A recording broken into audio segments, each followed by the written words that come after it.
What's up, you guys? Welcome to the February 9th edition of NBA 3-Ball, presented by Established to Run. I'm your host, Mike Gallagher, getting ready to break down a pretty busy Monday night and talk some news in 10 minutes. Hit the thumbs up and subscribe, please. And let's start with the news, and we'll start with Mike Conley is out again today with a hamstring injury. Not the same hamstring as last year, but no surprise given his age, given his injuries over his career, that he's missing multiple games here. We saw Jordan Clarkson get 30 minutes in the last game. Joe Ingles as well clearing that mark with a little bit of Mie Ione in the second unit for just spot minutes. But obviously Donovan Mitchell being on ball takes his game to another level here, so he could have a pretty good evening tonight. The Pistons have some injury concerns with their backcourt. We have Wayne Ellington questionable with his calf injury that's cost him time recently.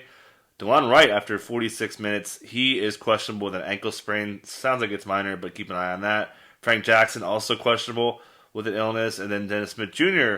also questionable for the health and safety protocols.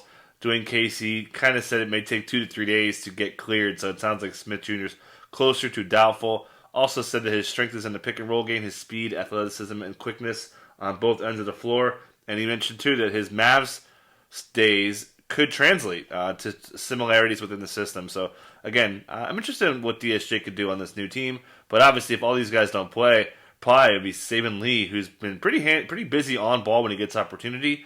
He'll be looking at pretty good amount of minutes as Josh Jackson will have to play more without Wayne Ellington. He's been playing really, really well as pretty much one of the best pickups of the weekend. But, they'll have to get real creative. A lot of Jeremy Grant running the offense. And, we'll see what else they'll run Sadiq Bey at the 2 a lot more, too. They've got some depth they can move pieces around. The Magic are not going to have Evan Fournier. Can't shake this back injury. But Al-Farouq Aminu off the injury report was doing some practice last week, so he could sneak in there. Gary Clark's been pretty ineffective. And we saw Frank Mason get 8 minutes of overlap with Cole Anthony in the last game. And Chuma Okeke also got 8 minutes of overlap with Gary Clark. So they're trying guys at different positions here to fill out just a massive hole with Aaron Gordon and Evan Fournier missing time. So, James Ennis will get probably more minutes, but even Clifford basically said he's a defender when he asked about getting more shots. So, it'll be Vooch City for sure today. Lots of basketball to get to, and let's start with the Rockets dropping one to the Hornets. And no John Wall, no Eric Gordon for the back-to-back rest. Oladipo's going to sit today. Still no Christian Wood.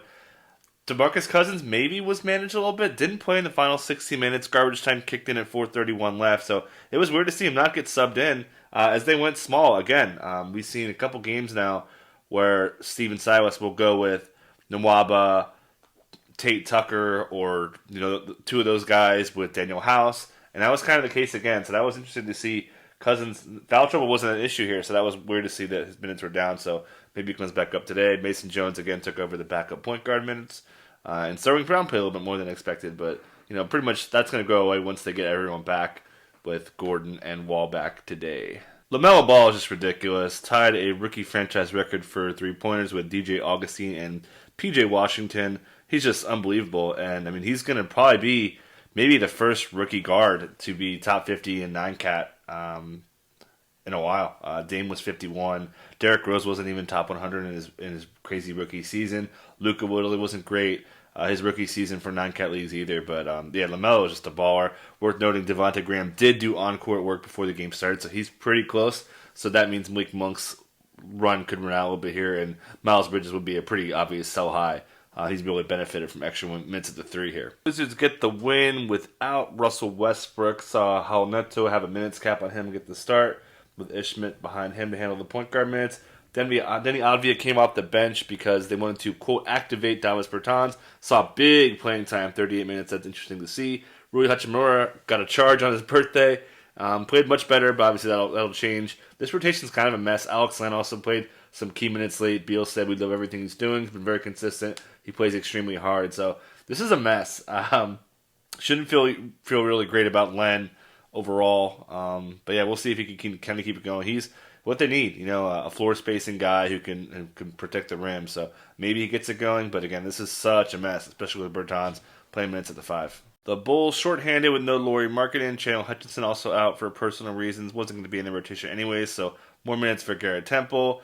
Thaddeus Young is going to be capped at 30 minutes-ish, according to Billy Donovan before the game. So that's a little bit of a buzzkill, but he could still produce with 29-ish, 28 minutes, as you can see with the 14, 6 assists. He's been such a great passer. Denzel Valentine really struggled in a smash spot against the Wizards, but overall played pretty well, I thought. Certainly he'll earn more playing time as they continue to get run without Markkanen.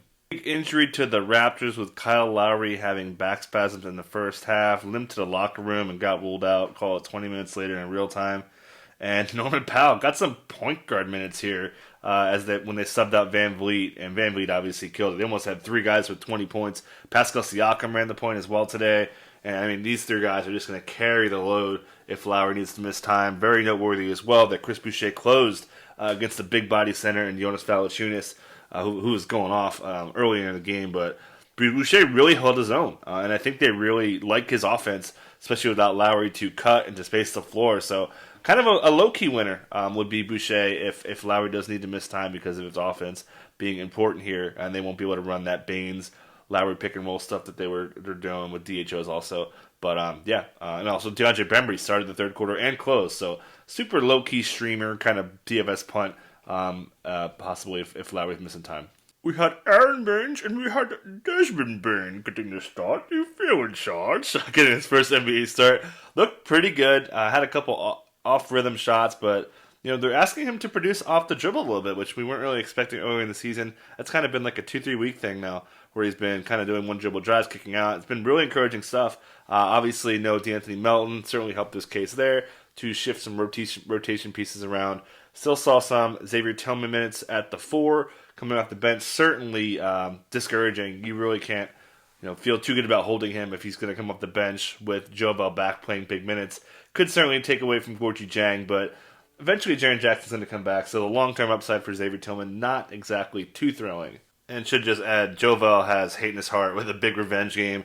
John Morant still not clicking offensively yet, so maybe he can get a little buy low window. Still hasn't been getting to his spots as like he was in the bubble and in the preseason, but I still believe super talented, obviously. Other point guard injury here, D'Angelo Russell, leg soreness to his other leg, not the one that had the quad. So we saw Anthony Edwards get some point guard minutes here. Jalen Noel also really stepped up. Obviously, Ricky Rubio, no-brainer ad. If he's available, he would be a big beneficiary. And Malik Beasley continues to crush it without D'Angelo. Another monster game, 39-6, just continuing to crush. More often than not, especially with no D'Lo.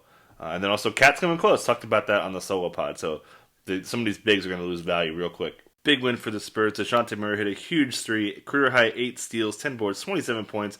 Smashing. Derek White's going to rest today. Jakob Poeltl, again, he's going to be really good. I can't believe people cut him after the quiet game. He's going to be for real. LaMarcus Aldridge is out for a while. Should be great. Not much to say with the Warriors besides the fact that Draymond Green's blocking shots again. That's nice to see. Suns get a win without Chris Paul. Not much to say besides each one more. My goodness, 40 minutes. Everybody stepped up. Devin Booker finally had a season-high 36 points. Just his third 30-point game of the season. Cam Johnson's minutes limit is apparently gone. And Frank Kaminsky continues to play pretty well in that starting lineup. Had some foul trouble today, too, and still got to 29 minutes. Avs had Sexland with some trees. 2-center lineup with Jarrett Allen and Andre Drummond both getting 34-plus minutes. Should maybe be a thing. We'll see. Regardless, you're keeping both those guys in your roster anyways. And Isaac Okoro's minutes got cut a little bit. Devin Booker lit him up, so that explains that. We'll see if he gets more playing time, but he's been so bad per minute, shouldn't really matter. Thunder take the Lakers to OT with only 8 guys, basically just 7 guys. Darius Bazley had 17 and 10.5. He had a huge game. And Shea's clicking offensively. Hamidou Diallo also played really well, especially on the glass. Horford saw 34 minutes. A little bit more. All overtime got him over the 30-minute mark here, too. And Kerrance Williams continues to get volume off the bench as we wait for guys to come back. No Anthony Davis to open up minutes for Taylor Horton-Tucker, who played pretty well off the bench. Wes Matthews was really the hero after being out of the rotation, had some big minutes for them late. LeBron smash, obviously. Markieff Morris, pretty boring in the start. And Dennis Schroeder, slow start, finished with a pretty good game. Montrezl Harrell also had pretty big impact in this game as well. Let's talk ads. Not trying to do repeats, trying to stay under 25% for the most part, but Ricky Rubio has to be added, 46%. I mean, with D'Angelo banged up, definitely got to get him. The Rockets, these wings are valuable. Jayshawn Tate, Daniel House, David Nwaba, that's how I'd rank them in order. Definitely believe Tate's defensive stats. Cameron Johnson, just over 25%, but Getting the minutes increased. No more than 20 to 24 minutes of playing time. He looks to be healthy. Desmond Bane starting. Worth a look given his offensive growth. Etuan Moore, don't think he's going to be too valuable, but playing 40 minutes. Chris Paul does have hamstring injuries from the Houston days, so something to keep an eye on. Taron Horton-Tucker's the guy I like to pick up from the Anthony Davis fallout. Kenrich Williams, with this team going 8-man rotation, he has to be at least someone you consider. Bryn Forbes, waiting for Drew Holiday also, and then Jalen Noel, I thought he played pretty well to fill in minutes as Rubio moved up into the first unit. That's it. Catch you next time.